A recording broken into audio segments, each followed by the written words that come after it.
juste avant d'appuyer sur le bouton de ta montre et de démarrer ton entraînement avec un superbe podcast dans les oreilles, eh bien je t'invite à aller faire un tour sur devenirtriathlète.com/livre. Tu vas pouvoir découvrir le livre Devenir triathlète que l'on a rédigé à 7 mains sous la direction d'Olivier de Scooter et dans lequel on t'explique comment devenir triathlète, comment progresser en triathlon et enfin comment performer en triathlon. Allez, on arrête de parler, c'est parti. Salut les sportifs, c'est Hermano et je suis très heureux de vous recevoir pour un nouvel épisode du podcast Devenir triathlète. Je suis tout seul aujourd'hui, mon ami Olivier ne m'accompagne pas, il attend 2 heureux événements, mais ne vous inquiétez pas, il va revenir. En revanche, j'ai bien un invité à ma table que je vais assaillir de questions, non seulement sur lui, mais aussi et justement sur ce qu'il a réalisé, parce que moi ça m'intéresse beaucoup pour la suite de mes défis. Ça suffit pour le suspense, je suis très heureux de recevoir Philippe Moreau. Salut Philippe. Salut, comment vas-tu ? Écoute, moi je vais très bien, je sais que tu es normand comme moi. Bon, je suis plus en Normandie, Je suis à Castres dans le sud-ouest, mais j'ai un peu près un temps normand là. C'est gris, c'est chargé, tu sors, il pleut pas, mais tu rentres trempé. Donc c'est un temps qu'on connaît bien tous les deux. Oui, mais ça c'est pas vrai, ça c'est la légende. Parce qu'en fait en Normandie il fait super beau. C'est vrai, c'est parce que tu es en basse Normandie, c'est pour ça il fait plus beau chez toi que de là où je venais moi. Eh ben, on est un peu rentré dans le vif du sujet. On a compris que tu étais normand, mais c'est tout ce qu'on a compris. Philippe, je voudrais que tu nous en dises plus. Donc, notre première question sur le podcast Devenir triathlète est toujours la même. On demande à notre invité de se présenter. Donc, dis-nous tout. Qui est Philippe Moreau ? Alors, s'il faut que je te dise tout ça en 2 minutes, effectivement, je suis né dans l'Orne, dans un tout petit village. J'ai une particularité, c'est que je suis né chez moi. Je suis pas né à l'hôpital, je suis né chez mes parents, donc je suis un des tout derniers à avoir fait ça. Donc j'ai 61 ans, je suis marié, j'ai 3 superbes enfants, je vis dans un petit village qui s'appelle Cambremer. J'ai été entrepreneur pendant 30 ans. J'ai dirigé plusieurs entreprises que j'ai créées moi-même, j'en ai créé 7 en tout. J'ai tout revendu il y a 5 ans pour me consacrer pleinement à mon nouveau métier de conférencier que je fais maintenant depuis plus de 10 ans. Où je parle de l'interconnexion entre le défi du sport et le défi de l'entreprise, puisque j'ai eu la chance de vivre ces 2 vies-là, parce que l'entreprise, c'est un joli défi aussi.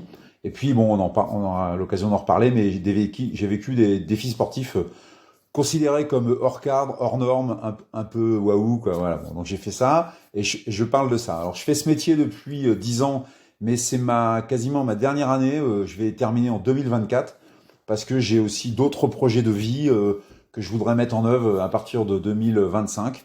Entre autres, je voudrais m'amuser à jouer l'acteur. Donc, en fait, je voudrais donner la réplique à des acteurs, donc ça s'apparente à être acteur moi-même. Donc voilà, donc je vais tester ça en 2025 pour voir. Mais ça, c'est une autre vie, ça, c'est plus tard. Bon, écoute, on aura l'occasion d'en reparler. Alors sur la partie acteur, gardons contact, mais c'est pas ce qui va nous intéresser aujourd'hui, même si je pense qu'on peut dire qu'on est acteur de notre vie, acteur de notre sport, en pratiquant et notamment en nous lançant dans des défis. On l'aura compris, tu as été entrepreneur, tu as eu plusieurs boîtes que tu as revendues. Pour te lancer à fond dans ta nouvelle vie de sportif un peu hors norme, un peu de l'extrême. Mais avant ça, c'était quoi le sport pour toi ? Comment est-ce que tu as découvert le sport ? Alors en fait, j'ai découvert le sport par une rencontre, comme d'ailleurs tout ce qui s'est passé dans ma vie. C'est-à-dire que ma vie a toujours démarré par des rencontres, puisque, comme je me plais à le dire à tout le monde, la rencontre, c'est la plus belle des richesses. Et la bonne nouvelle, c'est que c'est une richesse qui est entièrement gratuite et elle est à profusion, puisqu'on est quand même 8 milliards sur cette planète et que faire des rencontres, c'est quand même pas très compliqué. Et moi, j'adore faire des rencontres et j'ai commencé quand j'étais en 6e, donc tu vois, je devais avoir, 11 ans, un truc comme ça. Et en fait, j'étais un petit gros qui aimait pas trop bouger et j'ai rencontré un gars qui est arrivé en 6e, qui était prof de sport. Et alors, je sais pas ce qu'il a fait, je sais pas quel a été le déclic, mais ce gars m'a donné envie de faire du sport. Et donc, comme je suis un peu binaire, je suis passé de rien du tout à beaucoup. Et donc, je me suis mis à faire du sport, mais un peu de tout, du foot, du tennis, du squash, de l'athlétisme, du judo, enfin un peu de tout. Et puis après, je me suis focalisé sur un sport particulier qui est le handball. Donc, j'ai fait du handball pendant 30 ans. Alors, pas un très gros niveau, le mieux que j'ai fait, c'est Régional 1, donc juste avant la nationale. Et je me suis bien régalé parce que c'est un sport que j'ai adoré et que j'adore toujours, même si je ne le pratique plus. Et j'ai fait ça pendant 30 ans. Et puis après, le sport fait partie de ma vie, donc moi j'ai toujours fait du sport tout le temps. Et pour une raison, on va dire embêtante, c'est-à-dire que j'ai eu un problème médical il y a presque 30 ans maintenant, non 25 ans. j'ai eu une fracture d'une hernie discale qui me paralysait la jambe. Et j'ai été obligé de me faire opérer un peu rapidement pour éviter qu'elle se paralyse, justement. Et alors l'opération s'est bien passée, tout s'est bien passé, mais le problème c'est que ça m'a arrêté pendant un an et demi à peu près. Et pendant un an et demi, j'ai pas fait de sport, donc je devenais un peu, on va dire un peu con. Je devenais aigri, je devenais terne. Enfin, pas du tout ce que j'aime bien être. Je me permets Et une petite aparté, c'est le fameux va courir chérie. Et ce qui veut dire ouais, en c'est un général, peu ça. putain, va courir, t'es lourd, tu nous saoules, t'emmerdes tout le monde, va te défouler, c'est ça? C'est exactement ça. Et en fait, c'est un de mes. Alors, mon entourage commençait à me dire que j'étais pas très drôle.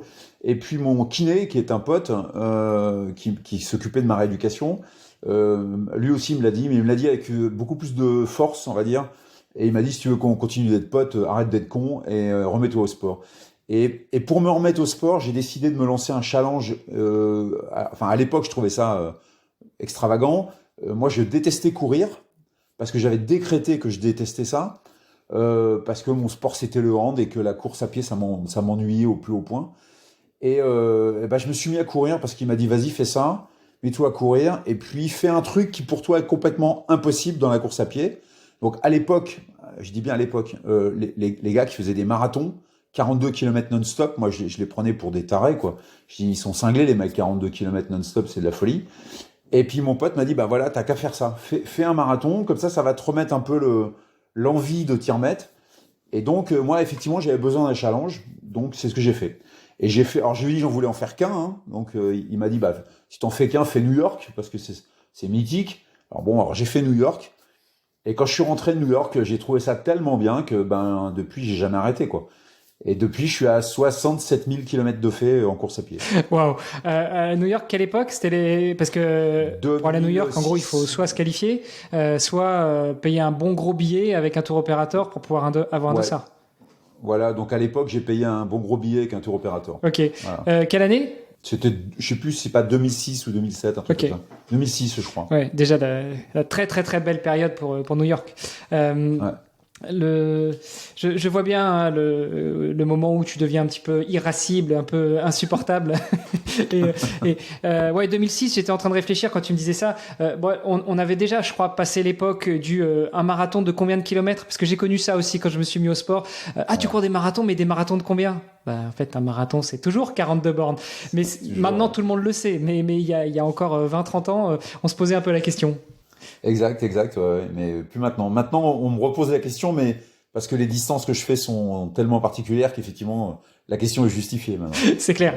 Et donc, ça, c'est ton premier défi, c'est ton premier pied un petit peu dans un sport V2.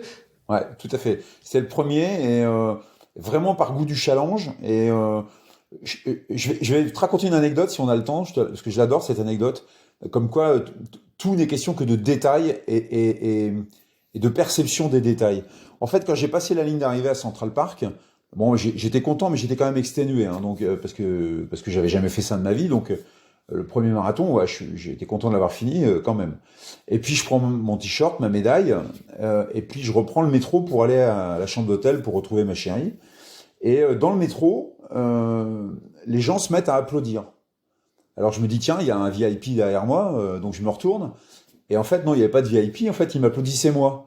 Alors, mais moi, j'ai fini, je sais pas, on était 40 000 au départ. J'ai dû finir 28 millième, tu vois. Enfin, aucun intérêt. Et je reviens pas qu'ils m'applaudissent, tu vois. Et non, c'est effectivement moi qu'ils applaudissent. Alors, je me suis renseigné. Et en fait, les New-Yorkais sont tellement amoureux de leur ville que quand tu leur fais l'honneur de venir courir dans leur ville, tu es le héros du jour. Donc, ils avaient vu ma médaille. Et donc, ils m'applaudissaient pour me dire bravo, merci d'être venu. Et ça m'a touché en fait, ça m'a touché énormément. Et je me suis dit c'est dingue, c'est vachement bien cette reconnaissance qu'on a, alors que ce que j'ai fait c'était assez nul quand même. Mais j'ai trouvé ça m'a touché beaucoup et je me suis dit j'en ferai peut-être un autre quand même parce que c'était cool cette histoire, voilà. Et puis ben voilà, c'est ça qui a enclenché un peu ma vie d'aventurier, c'est que je me suis dit je vais en faire un autre, voilà. Ouais, c'est vrai que le rapport des Américains au sport est assez particulier. Moi, j'ai vécu ça, alors pas pour l'avoir couru, mais en tant que spectateur. Ma sœur habite à Boston et j'avais été lui rendre visite au moment du marathon de Boston, qui est aussi un des grands classiques. Et c'est vrai que quand tu rentres dans le métro, que tu as un des participants du jour qui arbore sa médaille, les gens applaudissent, les gens vont le voir, etc. Ouais. C'est impressionnant. J'ai jamais vu ça à Paris. Hein. Au contraire, on voit quelqu'un avec la médaille du marathon de Paris, on lui court après en se disant il est fatigué, je vais lui piquer sa médaille. C'est le moment c'est le moment de l'hameçonner. Bon, donc ça, c'est le début de ta série. Ouais. T'en as fait un autre, t'en as fait 2 autres, t'en as fait 10 autres, t'en as fait 100 autres, t'en as fait combien? Non, non. Alors en fait, quand je suis rentré de ce marathon, mon pote qui m'avait incité à le faire, là, mon kiné, me dit alors c'était comment? D'ailleurs, tu peux balancer des noms, hein, on n'est pas à la radio. Hein. Ouais, c'était Hervé Taquet, il s'appelait. Enfin, il s'appelle toujours Hervé Taquet d'ailleurs. Et puis il me dit, bah écoute, maintenant que tu as testé ça, si tu as bien aimé, tu vas attaquer au-dessus maintenant. Tu vas faire de l'ultra. Alors j'ai dit, ok, c'est quoi l'ultra? Il me dit, bah l'ultra c'est au-dessus du marathon. C'est plus que le marathon. J'ai dit, ok, oui, d'accord. Et puis il me dit, le top du top, c'est l'ultra trail. J'ai dit, ok, bon, pourquoi pas. Donc et je lui dis, bah vas-y, dis-moi laquelle faut que je fasse. Il me dit, bah fais les Templiers. Voilà. Alors, je dis, bon, va pour les Templiers. Alors, l'année où je l'ai fait, ils avaient annulé la grande course de 175 bornes, donc il restait que la petite de 75 quand même kilomètres en montagne, tout ça. Donc, j'ai fait ça et j'ai trouvé ça génialissime. Alors j'ai fini complètement détruit, hein, parce que je courais très mal, parce que je sais pas descendre surtout, et je me suis bousillé les genoux. Enfin, bon, mais peu importe. Je suis fini détruit, mais c'était un souvenir inoubliable, surtout la dernière ligne droite où mes enfants qui étaient hauts comme 3 pommes m'attendaient avec ma chérie, et j'ai passé la ligne d'arrivée avec mes 2 enfants dans les bras, mes 2 garçons dans les bras, et bah ça c'est inoubliable, et t'as envie que ça recommence en fait. Donc bah une fois que j'ai eu fait ça, j'en ai fait d'autres, j'ai fait Cro-Magnon, j'ai fait toutes les grandes courses qu'on connaît, l'UTMB, la petite trotte à Léon, toutes ces courses un peu dingues. Voilà, j'ai fini par faire ça. Mais en fait, ce qui a été vraiment un élément extrêmement déclencheur, c'était mon premier défi hors norme. Et pour parler de marathon pur, j'ai démarré en 2008 avec le marathon du pôle Nord. Pour une simple raison, en fait. C'est qu'au départ... C'est parce qu'en Normandie, t'étais déjà acclimaté. Non, j'arrête. Non. Ça, c'est faux. Et la preuve, c'est que j'ai été obligé de trouver des congélateurs pour m'entraîner dedans, tu vois. Donc, c'est qu'il faisait pas si froid que ça chez nous. Mais en fait, ce qui est rigolo, c'est avec mon pote Hervé, on s'est dit, tiens, il y a un marathon au pôle Nord, donc le marathon du plus froid du globe, moins 40 degrés, en raquette, tu cours, la banquise qui se fissure, enfin, une course de fou, quoi. Et on lit dans un article que jamais aucun Français n'avait participé à cette course. Et avec mon pote, on s'est dit, ça serait cool, nous qui sommes deux kidam, de gens normaux, quoi, au départ, si pour une fois dans notre vie, on pouvait être les premiers à faire un truc. Et franchement, au départ, on s'est inscrit que pour ça, pour se faire un énorme souvenir de vie, en se disant, voilà, au moins une fois dans ma vie, j'aurais été le premier à faire un truc. Alors, on s'est inscrit avec Hervé à ce marathon. Alors, évidemment, on était conscient que quand on a cliqué sur « Voulez-vous confirmer l'inscription ?» et qu'on a cliqué sur « Oui », on était conscient qu'on partait dans une galère. Hein. D'abord parce que ça coûte un bras quand même, l'histoire. Ensuite parce que c'est le pôle Nord, parce qu'il fait moins 40, parce que tout ça, quoi. Et en fait, on s'est tellement préparé, on a fait tellement de préparations spécifiques, entre autres courir dans des congélateurs industriels par moins 35, 2 fois la semaine, etc. Aller s'entraîner sur la plage normande avec nos raquettes, parce que courir sur du sable, c'est à peu près ce qui ressemblait le plus à courir sur de la neige. On a super bien terminé. On a fini 4e de cette course, alors qu'on était 54 concurrents, 12 nationalités différentes. Et là, on a cartonné, quoi. En fait, 4e, nous, on y allait pas pour terminer devant. On y allait pour être finisher, comme beaucoup d'entre nous, juste finisher. Et là, finir 4e, j'avoue que la montée d'adrénaline était quand même vachement sympa. Ce qui fait que dans la foulée, l'organisateur qui s'appelait Richard Donovan nous dit, les gars, j'organise la même chose, mais en Antarctique. Ça serait cool si vous pouviez venir, quoi. Voilà. Bon, bah donc on y a été. Hein. On y a été, et puis ça, c'était la même année. C'est-à-dire que le pôle Nord, c'était au mois d'avril 2008, et au mois de décembre 2008. Alors, on y a été parce que personne au monde n'avait fait pôle Nord, pôle Sud la même année. Pareil, on s'est dit, c'est un souvenir de fou, faire une première mondiale, c'est rigolo. Donc, on va le faire, histoire d'avoir ça dans nos souvenirs, quoi. Et là, on s'est inscrit au marathon, et le lendemain, il y avait un 100 km en conditions polaires. Donc, on s'est inscrit aux 2 courses, avec deux particularités, c'est que c'est le pôle, hein, donc il fait aussi froid hein, que là-haut, sauf que c'est en bas. Et l'autre particularité, c'est que moi, j'avais jamais fait de 100 km de ma vie, en fait. Donc, le premier 100 km de ma vie que j'ai fait, c'est en Antarctique. Voilà. Et puis, on a plutôt bien gazé, puisqu'on a fini 3e et 3e. Donc, voilà. Donc, c'était cool. Et en fait, notre vie d'aventurier a démarré vraiment avec ces 2 courses-là, quoi. C'est excellent. J'avais jamais fait de 100 kills, mais tant qu'à faire, je fais l'un des 100 kills le plus dur du monde dans les conditions les pires. Tant qu'à faire, c'est fait. mais ça, c'est la faute des Templiers. Ils avaient qu'à pas annuler le 170 quelques mois avant. Voilà. Écoute, c'est impressionnant. Et ça, c'était donc des aventures qui étaient encadrées avec une organisation où vous étiez plusieurs concurrents. Puis à un moment, tu t'es dit, c'est trop facile, je vais m'en faire moi-même. Non, alors j'ai pas dit ça comme ça. J'ai eu la chance de faire partie de ces ultra fondeurs, puisqu'on s'appelle comme ça. Au début où aujourd'hui il y a beaucoup d'ultra fondeurs, il y a beaucoup de courses ultra. C'est très très encadré, très cher aussi. Ça devient un peu du business. Moi, j'ai eu la chance de vivre ça au début. Tu vois, on était dans les pionniers, on va dire, donc ça, c'était quand même cool. Et j'ai fait toutes les grandes belles courses qu'il y avait à faire, sauf la Diagonale de Fou à La Réunion, que j'ai jamais eu l'occasion de faire parce que je travaillais quand même entre deux, donc j'arrivais pas à trouver le créneau pour y aller.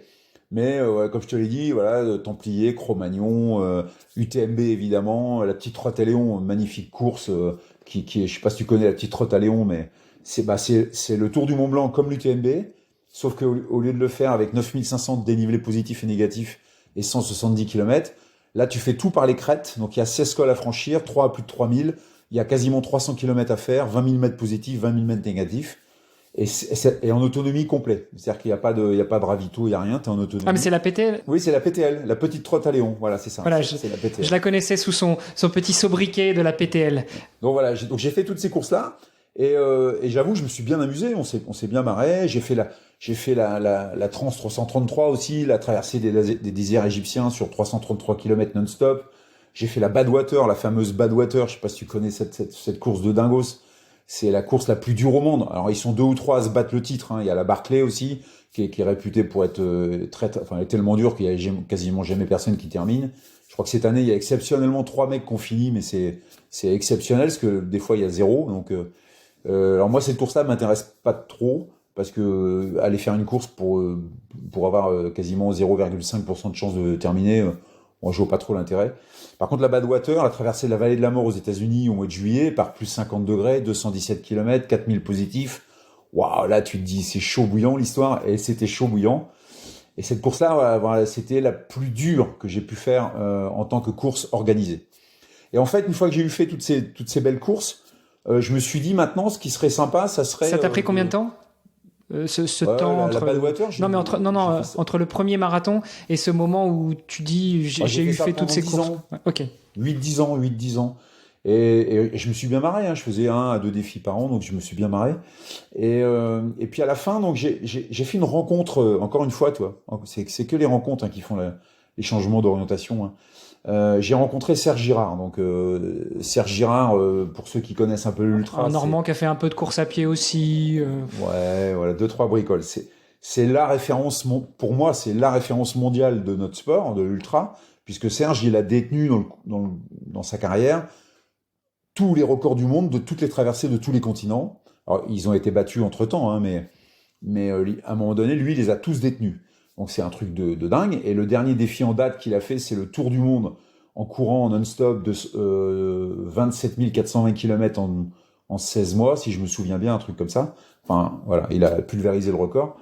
Et moi, j'ai rencontré Serge plusieurs fois. Une première fois parce que j'étais curieux de rencontrer ce mec, parce que je trouvais que c'était un extraterrestre. Donc, puis moi, je faisais déjà des kilomètres, toi, et lui, il les enquille tous les jours. Donc, je dis, mais comment il fait, quoi? C'est dingue. Et comme je suis curieux, je veux comprendre, donc j'ai été rencontrer ce gars-là, j'ai couru un peu avec lui, il m'a dit bien sûr, cours avec moi sans problème. Après, je lui ai fait la surprise de d'aller le rejoindre sur son tour du monde. Quand il a démarré à l'île de la Réunion, j'ai fait un aller-retour juste pour faire le tour de l'île avec lui, parce que je trouvais ça fun et marrant de faire ça, quoi. Donc là, on est devenu... Bah, tu vois, t'as presque fait la diag quand même. Ouais, presque, ouais. J'ai fait le tour. Et puis là, on est devenu un peu plus potes. Et là, on est vraiment devenus potes. C'est quand il faisait son tour du monde. Je l'ai rejoint en Utah, mais sans qu'il le sache. Et je suis arrivé face à lui, en plein milieu du désert. Je suis arrivé face à lui et sans l'avoir prévenu. Donc là, on est vraiment devenus copains. Et puis après, il m'a invité sur la traversée de l'Alaska, donc que j'ai fait avec lui. Après, j'ai traversé la Namibie avec lui. Et puis là, la rencontre de Serge, ça m'a donné envie de faire des défis maintenant pour moi, un peu comme lui il fait, quoi. C'est-à-dire monter mes propres défis et puis rentrer dans un système un peu trop structuré qui me plaisait plus, en fait. On va dire ça comme ça. Donc voilà, j'ai monté après des tas de projets et je continue d'en monter. Juste pour moi. Bon, on va y revenir tout à l'heure. Tu parlais de Serge Girard, une des personnes qui échange aussi beaucoup avec lui et qu'on a eu la chance de recevoir 2 fois sur le podcast. C'est Marie Léotet qui, elle aussi, a fait le tour du monde et c'est la seule femme pour l'instant. Donc c'est la 1 sur 7 qui vient de boucler son tour du monde l'année dernière. Ouais, j'ai fini son bouquin la semaine dernière. Eh ben écoute, moi j'attends qu'elle me le dédicace avant de le commencer. Je lui ai dit, moi, les gens que je connais, j'achète pas leurs bouquins s'ils sont pas dédicacés. Donc Philippe, ça vaut aussi pour toi. Hein. J'attendrai une dédicace. Moi, je dédicace tous mes livres. Tous mes livres. Bon. Ils sont systématiquement dédicacés. Quand tu repasseras par Castres, près du Castellet, puisque c'est aussi grâce à Eric et Suzy qu'on a été en relation, et bien sûr ma femme qui est passée par le Castellet, eh bien, je passerai te voir et je te ferai me dédicacer le bouquin. Pas de problème. Donc ça c'est un petit peu ta première mue en tant que sportif. Ça a été découvrir le sport. La deuxième, ça a été découvrir la course à pied. La troisième, ça va être justement de découvrir, plutôt de créer des défis pour toi et plus d'être dans des choses qui sont organisées. Pourquoi en fait ça te plaisait pas? On m'a souvent posé la question aussi sur ma traversée de la France, mais pourquoi en fait tu as eu envie de faire un truc pour toi tout seul et pas quelque chose d'organisé par une société, une organisation, une association, peu importe? Alors pour 2 raisons. La première, c'est que au début, comme je t'ai dit, j'ai eu la chance d'être dans les pionniers. Je trouvais qu'il y avait du charme. Il y avait énormément de charme. Il y avait un ressenti particulier d'être dans un lieu particulier, etc. Après, alors je mets des guillemets parce que ça reste quand même des beaux trucs, mais ça devient plus l'usine, tu vois. Maintenant, faut des points pour tout. Enfin bon, c'est un peu compliqué. Les dossiers d'inscription sont de plus en plus chers. Enfin, je trouve qu'il y a moins de magie. Voilà, le mot, c'est magique. Il y a moins de magie. Donc je me suis dit, moi c'est la magie qui m'intéresse. C'est pas tellement d'enquiller des kilomètres. Bon, même si, attention, c'est quand même fun de faire ça, mais le truc vraiment pour moi, il est axé sur 2 choses. Je veux savoir quelles sont mes capacités. Je cherche en permanence à savoir jusqu'où je peux aller, jusqu'où je peux pousser le bouchon. Ça m'intéresse beaucoup. Et puis je veux que là-dedans il y ait de la magie. Je veux que ce soit éblouissant. Mais pour moi, d'abord, très égoïstement, je veux que ce soit éblouissant pour moi. C'est-à-dire que quand tu es en pleine montagne, il faut que tu en prennes plein les yeux, quoi. Quand tu traverses un désert, il faut que tu en prennes plein les yeux, quoi. Et je trouvais plus ça dans les courses parce que tu étais dans une course, parce que fallait aller vite, fallait dépasser, c'était plus de mon truc, quoi. Puis après, il faut être honnête, j'ai fait ça 8-10 ans, donc peut-être que j'étais lassé aussi de tout ça. Et que je trouvais beaucoup plus beau de traverser des trucs que moi je décide de traverser, quoi. Voilà. C'est plus ça qui m'a incité à le faire. Ouais, parce que se dire je suis lassé après 8-10 ans, t'as beaucoup de sportifs qui soient de haut niveau ou pas, après 8, 10, 15, 20 ans, ils sont lassés, ils arrêtent tout simplement, ils prennent du gras, ils prennent une bedaine et puis ils passent à autre chose.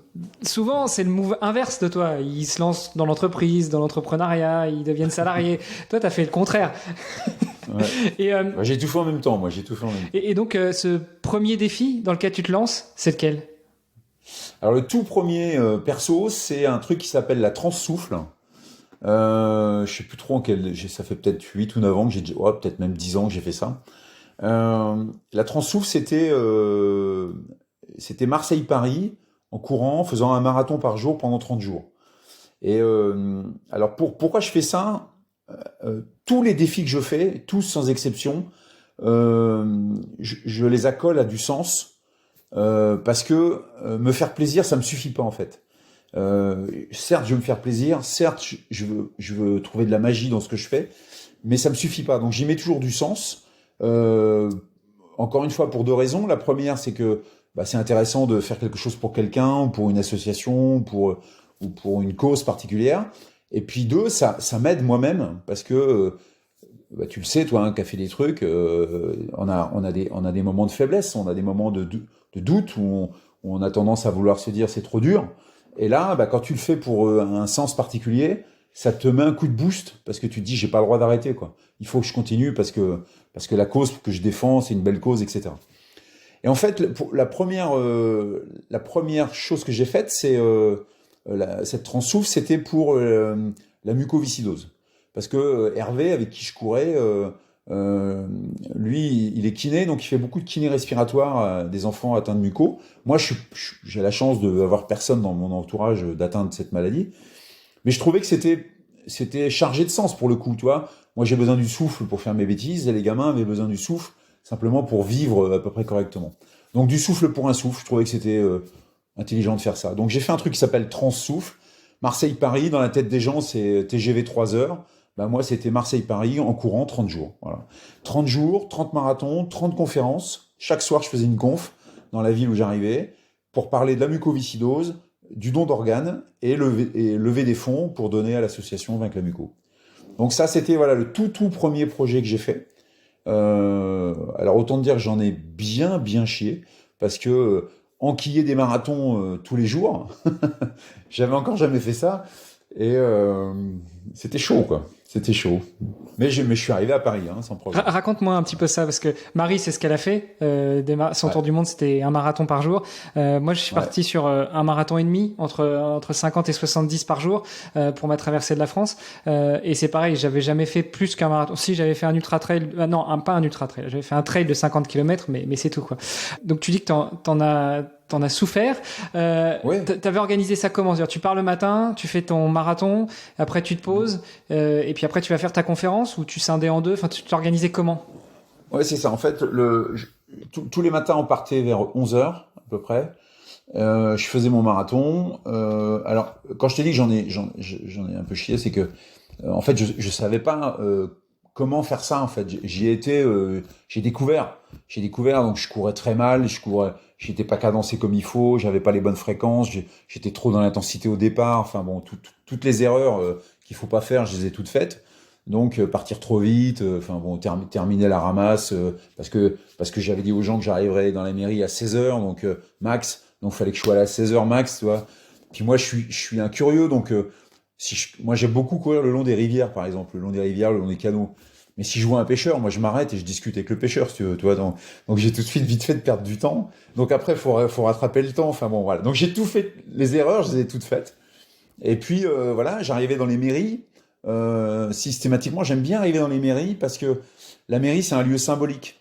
Alors d'abord, ça implique le maire déjà, donc qui se demande pourquoi il y a un gars qui fait des marathons qui arrive chez lui dans sa mairie.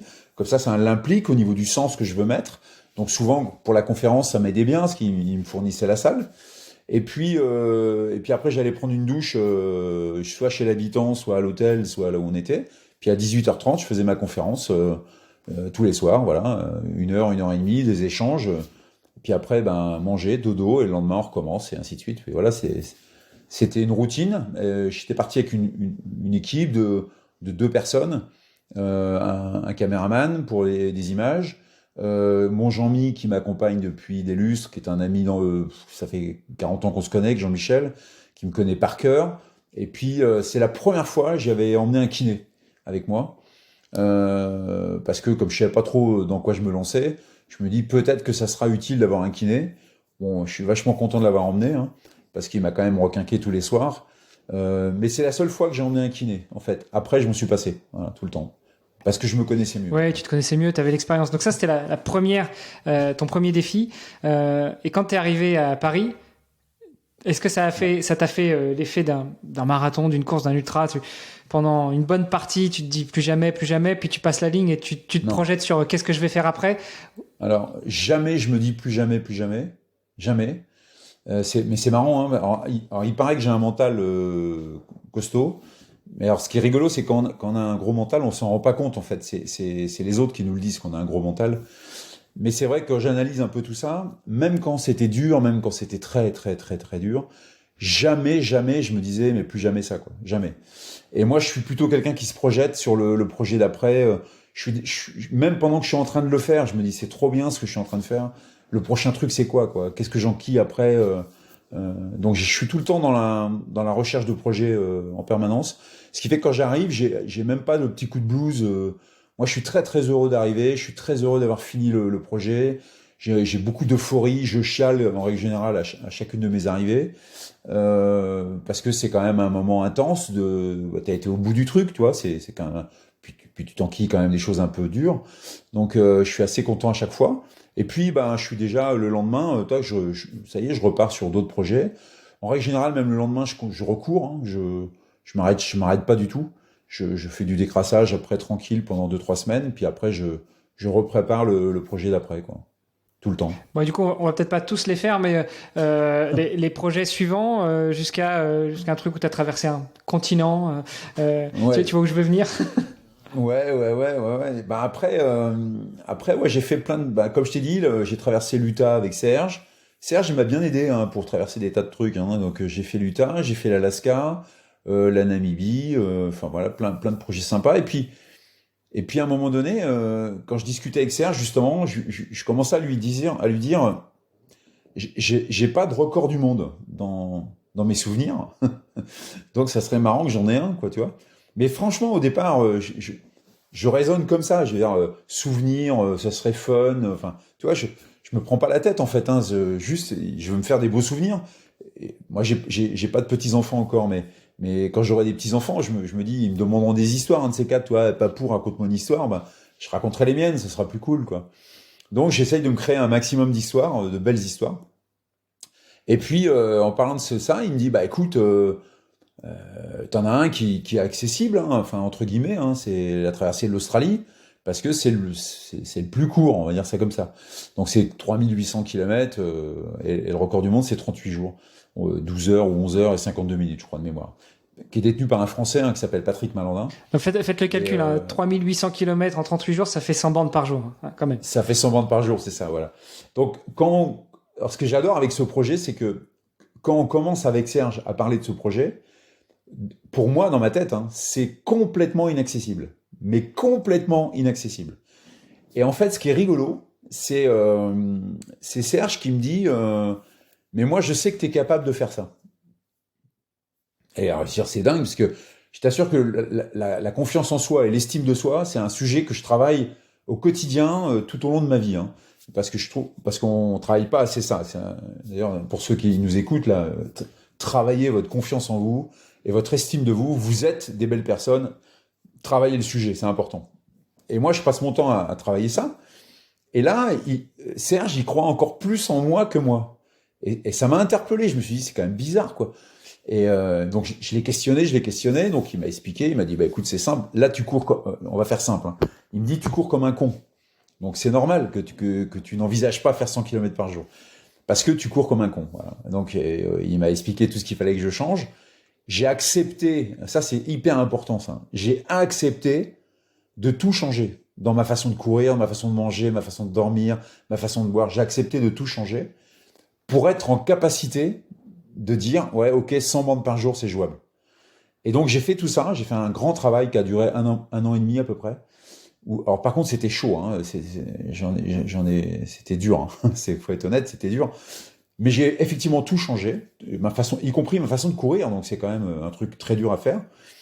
Et je me suis traversé l'Australie en courant il y a 5 ans, voilà, parce que j'ai trouvé ça fun. Attends, on va y revenir. Je voulais juste lâcher une petite anecdote. Tu dis que tu as eu du mal enfin c'était dur, c'était chaud de tout changer, et tu as même changé ta façon de courir. Moi, pour l'anecdote, j'ai commencé à courir vers 16 ans et j'ai presque toujours été un gros talonneur. J'ai toujours tapé du talon. Et puis il y a quelques années, bienvenue au club. Et puis il y a quelques années, je suis même pas passé en médio-pied, je suis passé carrément en avant-pied. Je voulais voir ce que ça changeait, si j'aurais moins de blessures, si j'aurais moins mal au dos. Puis ça m'a bien plu. Et j'ai fait toute ma prépa pour ma traversée de la France en avant-pied. Troisième jour, je me suis tapé une inflammation du tendon d'Achille. Et là, j'appelle mon kiné qui me dit mets des talonnettes et puis attaque du talon et au lieu d'attaquer de l'avant. Et du coup, en plein défi, j'ai rechangé ma manière de courir. Ouais. Donc, parfois c'est dur, mais parfois c'est salvateur. Et puis finalement, le corps est une telle machine qu'on se rend absolument pas compte de quoi on est capable. C'est fou. Ah, ça, c'est sûr. Ça, c'est sûr. Le corps, c'est une machine de dingue. Donc, c'est une usine chimique, en plus, qui demande qu'à être mis en route. Et on a tous les éléments qu'il faut pour faire des trucs de fou, quoi. Et si tu combines ça avec un mental d'acier, alors là, t'es un guerrier. Ouais. Et tu rajoutes l'émotion. Parce qu'en fait, c'est un truc que j'ai découvert, ça, tu vois, sur l'Australie. Quand j'ai traversé l'Australie, à un moment donné, j'ai été envahi par l'émotion. Je peux même te dire exactement quand est-ce que c'était, parce que j'ai fait un TEDx là-dessus qui raconte l'histoire. C'était au 2997e kilomètre. Je peux pas être plus précis. Où je me suis littéralement effondré dans tous les sens du terme. Et là, l'émotion m'a littéralement envahi. Et je me suis rendu compte que cette émotion-là faisait partie du triptyque gagnant, en fait. Et que nous, on est dans une culture où on se dit, voilà, un guerrier, ça chiale pas, un guerrier, c'est dur. No pain, no gain.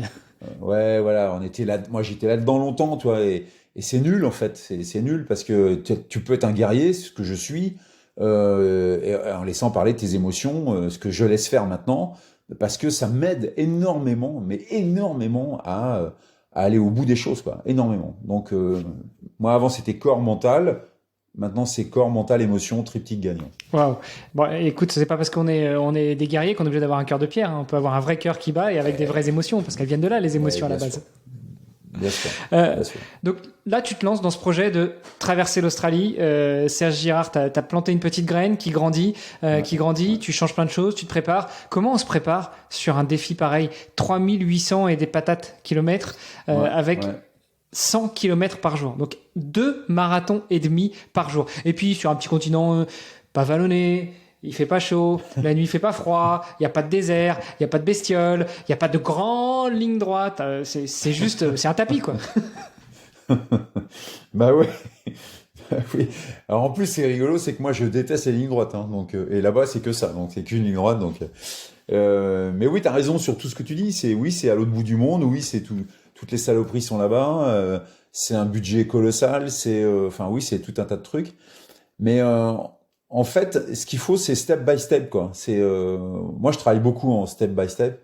J'ai compris maintenant, il y a très longtemps, qu'il fallait arrêter quand on prend un entraînement de quelque chose, c'est pour quelque chose de nouveau. Là, en l'occurrence, il fallait que je change absolument tout. Manger, dormir, boire, me tenir debout, courir, marcher. Il fallait que je change tout. Donc, sur le papier, tu peux te dire, bon, waouh, c'est un gros dossier. Allez, je suis un guerrier, j'envoie du steak et j'y vais à fond, quoi. Maintenant, je fais plus du tout ça, parce que ça, tu pars à la catastrophe quand tu fais ça. Il faut y aller, il faut travailler fréquence par fréquence, tous les jours, un petit peu, chaque chose, tous les jours. Et puis, au bout de 7, 8 mois, quand tu as pris une nouvelle rythmique, ou que ça devient une habitude, là, tu mets de l'intensité derrière. C'est ce que je dis tout le temps dans mes conférences. Je dis, arrêtez de bosser l'intensité tout de suite. Faites d'abord la fréquence. Mettez-vous une rythmique en route. Et une fois que vous êtes prêt, que la rythmique est devenue la normalité du jour, paf, là, vous mettez de la fréquence. Là, de l'intensité, pardon. Et c'est ce que j'ai fait. J'ai fait ça dans tous les domaines. Donc, sur ma façon de recourir, sur ma préparation, ma réparation. Par exemple, j'ai fait beaucoup de cryogénie, par exemple, ce que je faisais jamais avant. Et j'ai fait beaucoup de séances de cryogénie réparatrice. Et c'était quand même super bien. J'ai appris aussi j'ai travaillé avec un gars qui m'a appris à récupérer en faisant de la micro-sieste avec une technique pour m'endormir très vite, un peu comme les marins, tu sais. Mais tu es sur le bord de la route, à un moment donné, t'es fatigué, tac, tu te mets en boule sur le bord de la route, ou sur le bord de la piste plutôt, et puis en 30 secondes, tu t'endors et tu dors de 4-5 minutes profondément, et tu repars. Donc tout ça, j'ai appris, et ça a été un chantier colossal. Mais comme je savais le pourquoi je le faisais, j'y allais quand même pour traverser un continent en courant, éventuellement battre le record du monde. Enfin, waouh, donc là, le jeu en vaut la chandelle. Tu es prêt à faire tout ça en fait quand tu sais pourquoi tu le fais. Et c'est vrai dans la vie d'ailleurs pour tous les dossiers qu'on mène. Il n'y a pas que le sport. Hein. Si tu sais pourquoi tu fais les choses, c'est beaucoup plus facile. Beaucoup plus facile. Et on en arrive peut-être à un peu la perte de sens de beaucoup de choses et de cette société. Alors si on prend ne serait-ce que le mariage, combien de gens se marient pour divorcer 5, 10, 15 ans après, parce que peut-être il y avait cette perte de sens dans la relation. Combien de temps de préparation pour cette traversée de l'Australie ? Alors, en réalité, 1 an et demi sur le papier, mais si je réfléchis, c'est 10 ans, quoi. Parce qu'en fait, toutes les courses que j'ai faites avant, tous les défis que j'ai fait avant, sans que je le sache, en fait, ce sont des défis préparatoires qui m'ont amené à envisager faire une transcontinentale. Si j'avais pas fait tout ce que j'ai fait avant, mais il y a même pas de sujet, en fait, on n'y pense même pas. Voilà. Donc en fait, il y a 10 ans de préparation inconsciente et 1 an et demi de préparation très très très consciente, là, pour le coup. Et là, pendant cette préparation-là, donc tu changes tout, mais tu cours tous les jours, tu augmentes les distances au fur et à mesure. Comment est-ce que tu as structuré ta préparation physique ? Alors moi, je cours tous les jours, mais depuis longtemps. Alors, au départ, pour une raison très spécifique, c'est que j'ai 61 ans et donc je suis un peu abîmé de partout, moi, si tu veux. Parce que les 30 ans de handball, je m'en rappelle, hein, c'est assez physique le handball, tu vois, donc des séquelles, j'en ai pas mal, des bobos, j'en ai partout, et en fait, si je m'arrête de courir, j'arrête l'usine, en fait, tu vois, l'usine chimique, elle arrête de tourner. Et j'ai besoin de cette usine chimique, j'ai besoin de la dopamine, j'ai besoin de l'endorphine, j'ai besoin de tout ça pour que les douleurs que j'ai à cause de toutes mes petites blessures soient tolérables, voilà, soient faciles à vivre, voilà. Pas tolérable, c'est négatif comme terme, soit facile à vivre, voilà. Et donc je cours tous les jours, voilà, et y compris quand je suis en récupération, je fais du sport. C'est-à-dire que quand je suis en récupération, je vais nager, je fais du vélo, je fais autre chose, mais je ne fais jamais de récupération passive, jamais. Par contre, comme je te l'ai dit, je fais de la réparation avec de la cryo, avec des massages en profondeur. Voilà, je fais des massages quand je prépare quelque chose. Je suis en massage toutes les semaines. Voilà. Mais je cours tous les jours. Alors, quand je prépare un dossier comme ça, je fais 20 km tous les matins avant de commencer ma journée. Alors moi, je regarde pas la télé, hein, quasiment, hein, donc ça m'aide. Hein, je gagne au moins 3 heures par jour par rapport à un Kidam, quoi, puisque je crois qu'on est même au-delà de 3 heures en moyenne, je crois. Donc moi, je vais courir tous les matins, très tôt. Ça, c'est quand je peux le faire. Quand je peux pas, je cours le midi, je cours le soir, je cours la nuit, peu importe quand est-ce que c'est, mais je cours. Voilà. Et je fais 20 bornes à peu près tous les jours. Et le week-end, je fais une sortie plus longue de 40-45. Voilà.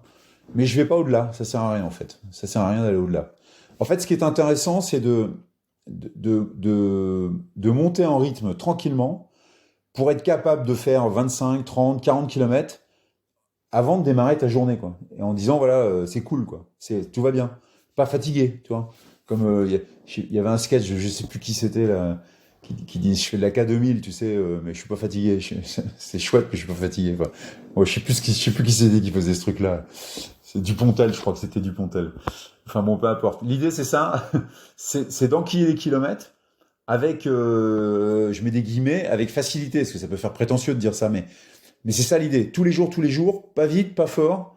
Moi, je cours pas vite, hein. Moi, je cours à 9,5, 10, hein, grand max, hein. Parce que faut que j'ai une fréquence cardiaque qui tourne entre 98 et 110, quoi, tu vois, pas plus, pour pouvoir durer dans le temps. Donc, mon travail, il est plutôt axé sur la sauvegarde de mon rythme cardiaque, tu vois, pour pas taper, pour pas envoyer d'acide lactique dans les muscles, pour être zen, quoi.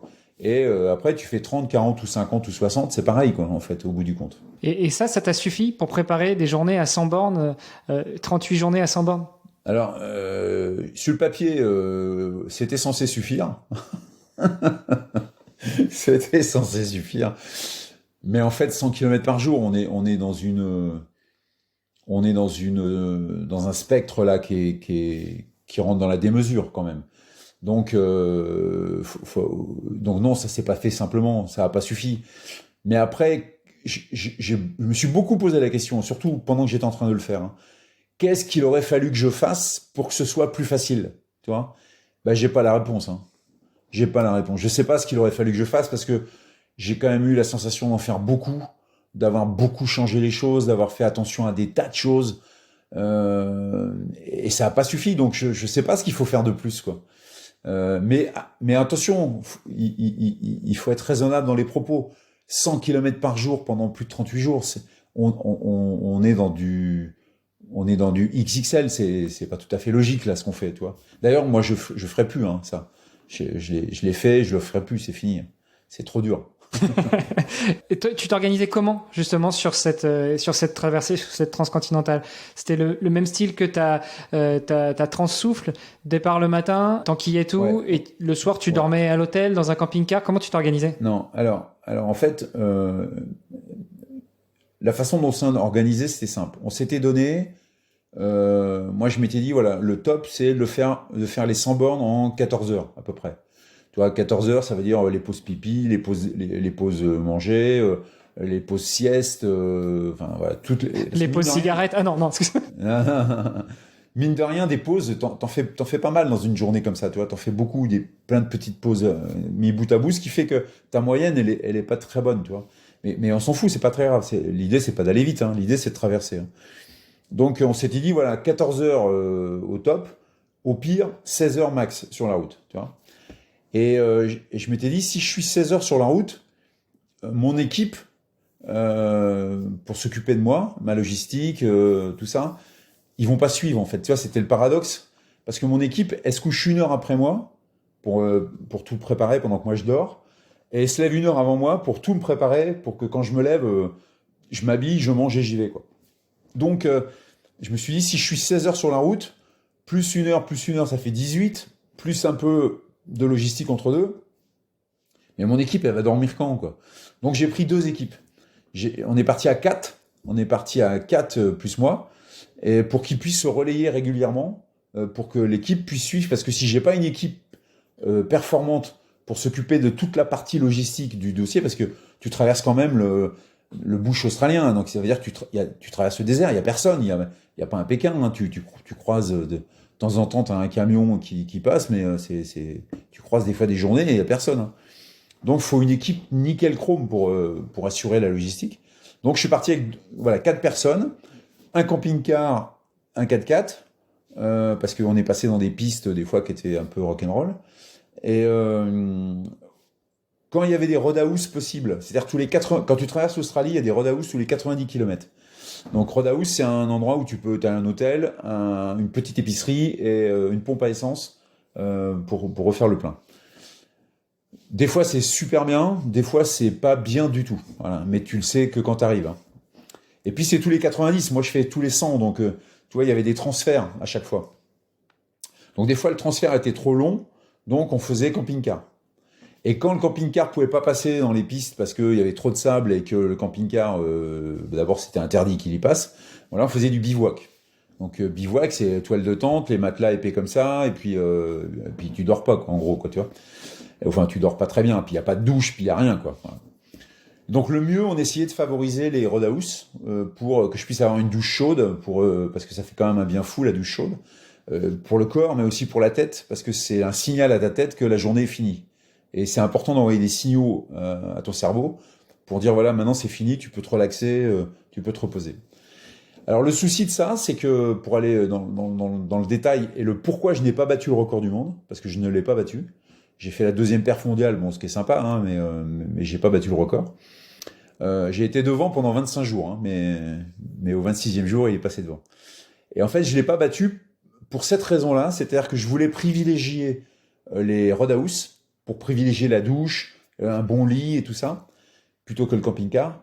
Et ben j'aurais pas dû, parce qu'en fait, quand je faisais mes 100 bornes, voilà, à la fin, j'arrive, on mettait un plot sur le bord de la route, parce qu'en fait, le record c'est au centimètre près, tu vois, tu traverses en courant, quoi. Je remontais dans le 4x4, on allait au roadhouse des fois 15, 20, 30 km plus loin, et le lendemain matin, on ramenait 30 km pour que je vienne au point où je m'étais arrêté la veille. Sauf que tous ces temps de transfert, là, bah, pendant ce temps-là, moi, je me repose pas, quoi. Parce que tu dors pas dans un 4x4, hein, c'est fou mal, quoi. Et t'as pas de sommeil récupérateur. Ce qui fait que j'ai manqué de sommeil, parce que je dormais que 4h30, 5 heures par nuit. Et alors sur 10, 15, 20 jours, ça passe. Sur 40 jours, ça passe pas, quoi. Donc au bout d'un moment, t'es épuisé parce que tu te régénères pas, quoi. Et c'est ça qui a été très compliqué. C'est pour ça que je suis quand même extrêmement content d'avoir fait la deuxième perf mondiale, alors que j'étais dans un état à la fin, ça ressemblait plus à rien, quoi. Parce que j'étais épuisé, parce que je me régénérais plus manque de sommeil, quoi. Bon, attends, non, ma femme est pas là, ça me donne des idées, Ouais, tu disais qu'à la fin, tu étais dans un état lamentable, notamment à cause de cette, entre guillemets, privation de sommeil. Tu crois que, justement, si tu avais changé quelque chose, c'est-à-dire si au lieu de privilégier les Roadhouse, tu t'étais dit, bah là, on est à 100 bornes aujourd'hui, allez, j'en fais... Ouais. Déjà, la première question, c'est est-ce que c'est 100 bornes par jour, tous les jours, ou si tu voulais faire 105 ou 98 le lendemain, tu pouvais? Ouais, d'abord, oui, je pouvais faire ce que je voulais, ça c'est heureusement. Le truc au départ, alors que je dis à tout le monde qu'il faut pas taper dans la butte au départ, je le dis à tout le monde, hein. Mais bien sûr, pour moi, je l'applique pas, hein, évidemment. Donc, le premier jour, je voulais faire 120 km le premier jour, pour prendre de l'avance. Puis le deuxième 115, puis descendre tranquillement. Mais c'est une erreur. Heureusement, j'avais emmené avec moi Serge Girard, qui est venu avec moi, qui faisait mon assistance. Tu te rends compte, j'avais Serge Girard qui faisait mon assistance. C'est quand même un truc de fou, quoi. Et Serge, il me dit, arrête d'être con, c'est 100 bornes, point barre, quoi. Donc, et en fait, je dis à tout le monde maintenant, quand tu démarres dans un projet quelconque, une course ou peu importe ce que c'est le projet de ta vie, la vitesse où tu démarres le projet, est-ce que tu crois sincèrement que c'est à la vitesse que tu vas terminer? Et j'ai toujours ça en tête maintenant. Est-ce que à la vitesse où je cours, est-ce que tu crois sincèrement que c'est à la vitesse à laquelle tu vas finir? La réponse est tout le temps non. Et donc, ça te permet de lever le pied et d'être plus cool, quoi. Et en fait, oui, je faisais ce que je voulais. Donc, j'avais quand même calé au départ de faire 100 km jour. 101, hein, exactement, 101 tous les jours. Et j'ai pas fait ça. J'ai fait 101, 104, 96, 94, voilà. En fait, j'ai eu deux problèmes majeurs. Le premier, c'est que je me suis cassé la figure le deuxième jour. Sur le bord de l'autoroute, je suis tombé en me faisant très très mal. Je me suis ouvert l'arcade sourcilière, les coudes, la main, les genoux, hématome à la cuisse, et je me suis enfoncé une côte. Tu vois, parce que je suis tombé sur mon coude. Donc deuxième jour, hein, donc ça démarrait pas très bien. Donc forcément, je démarre avec un handicap. Et donc, il a fallu trouver des plans B, des compensations, enfin bon. Donc ça m'a un peu gêné. Et autre point sur lequel ça m'a un peu gêné, c'est que je suis parti avec une tendinite au tendon d'Achille gauche, mais que je connais par cœur, si tu veux. C'est une tendinite chronique que j'ai depuis 10 ans. En gros, c'est une tendinite qui me fait mal tout le temps. Et je la gère. Mais sauf que je la gère sur 1000 ou 1500 bornes, mais pas sur 4000. Donc forcément, à la fin, ça s'est amplifié, ça s'est dégradé. Résultat, à 270 km de l'arrivée, je me suis déchiré le tendon d'Achille. Donc, bon, sur le papier, c'est embêtant, tu vois. Alors, la super bonne nouvelle, c'est que je savais pas qu'il était déchiré. Juste, je me suis fait super mal et j'ai failli tomber dans les pommes et tout. Hein, c'était chaud. Hein. Et je me suis fait super mal. J'ai appelé Jean-Michel. J'ai dit trouve-moi de la glace. Alors là, c'est là que Jean-Mi il est dingue. Hein. Jean-Mi, t'es au milieu du bush. Tu lui dis trouve-moi de la glace. Il arrive avec une poche de glace. Hein. Je sais pas où il a été la chercher, mais il arrive avec une poche de glace. On a mis la glace sur le tendon. Il me restait 270 km. Je venais de faire 3500 bornes. Pas question que j'arrête, quoi, tu vois. Donc j'ai fini les 270 derniers kilomètres avec une déchirure au tendon d'Achille. C'est pour ça que ça ressemblait plus à rien à la fin, tu vois. Mais j'ai fini. Quel malade. En même temps, je crois que je suis un peu mal placé pour le dire, mais bon, j'ai pas fait un truc de la même ampleur que toi. Pendant ces plus ou moins 100 bornes par jour, t'as couru tout le temps ou il y a des moments où tu marchais? Non. Alors moi, je marche en Cyrano. Je sais pas si tu connais la technique Cyrano. La technique Cyrano, c'est l'alternance d'une marche rapide, donc 6,5, tu vois, à peu près, et course lente, 9,5. Et c'est une alternance. Bah, c'est des kilomètres heure que tu donnes. Hein. Pour ceux qui n'auraient pas suivi, c'est pas des minutes par kilomètre, c'est des kilomètres par heure. Donc on est sur la vitesse, c'est pas l'allure. Mais bon. Non, des kilomètres heure. Et en fait, cette méthode Cyrano, là où c'est très difficile, c'est qu'il faut la mettre en œuvre dès le début. C'est-à-dire que même la première étape où t'es frais, t'es dispo, t'as qu'une envie, c'est de courir tout le temps parce que ça fait des mois que tu te prépares, donc forcément t'as qu'une envie, c'est d'y aller, quoi. Ben là, faut se freiner et se dire, voilà, non, tu commences par faire 15 bornes en courant, tu t'arrêtes, tu marches pendant 3 bornes, tu repars pour 15 bornes, tu marches pendant 3 bornes, et ainsi de suite. Et ça, c'est au début, puis à la fin, tu as tendance à faire l'inverse, hein, c'est-à-dire, tu marches 15 bornes, tu cours 3 km, enfin, Après, tu t'adaptes en fait. Après, tu fais un peu ce que tu peux. Mais moi, j'alterne tout le temps, dès le début. Bon, tu vois, on se connaissait pas, mais finalement, je suis assez content parce que moi, sur ma traversée, j'ai justement été moins, je te cite, con que la plupart. C'est-à-dire que je suis parti plus lentement que la vitesse à laquelle je suis arrivé. Et pourtant, j'étais beaucoup plus rapide que la vitesse que m'avait conseillé mon coach. Et pendant tout le défi, tous les jours, il me disait ralentis, ralentis, ralentis. Il appelait ma femme, il disait il faut qu'il ralentisse, faut qu'il ralentisse. J'ai fini bien plus rapide que ce qui était prévu. Mais tu vois, je suis assez content parce que j'ai réussi à me cantonner, à me préserver, à partir plus lentement plutôt que de partir comme une balle, comme effectivement on l'a peut-être tous et beaucoup de gens le font, notamment sur marathon où les mecs ils partent, ils sont dans le sas des 3h30, ils partent avec les mecs qui vont en 3h et puis arrivés à 20 bornes, ils ont 20 ou 30, ils prennent un mur et puis voilà, c'est terminé. Donc ça c'était sur le défi en lui-même. Sur la préparation, d'un point de vue peut-être logistique, financier, comment tu as géré tout ça? Alors en fait, au niveau finance, je dis à tout le monde, et parce que c'est vrai, que moi, j'ai pas de sponsor. Je n'ai pas de sponsor. Par contre, j'ai toujours été financé pour mes projets, à 100%. Parce que moi, je crois dans le sens et la définition des mots. Sponsor, pour moi, c'est un gros mot. Sponsor, c'est donne-moi de l'argent, j'aille m'amuser. Et un sponsor, ça a plutôt tendance à te mettre un coup de pied aux fesses quand tu vas pas assez vite, tu vois. Moi, j'ai eu dans ma vie que des partenaires. Et je trouve que c'est un vrai joli mot, le partenariat. C'est-à-dire, c'est quoi la différence? C'est qu'un partenaire, c'est quelqu'un qui va vibrer avec toi sur la même aventure que toi. Sauf que toi, tu l'as fait et que lui, il la suit de loin. Et ça change, pour moi, ça change absolument tout. Et en fait, c'est pour la finance, parce que ça coûte, toi, l'Australie, ça m'a coûté 60 000 euros, donc ça coûte un peu cher quand même. Parce qu'on est parti 2 mois, j'ai emmené 4 personnes avec moi, on a loué les campings, enfin, tu vois, ça coûte, puis les billets d'avion pour tout le monde, enfin, ça vaut cher, quoi.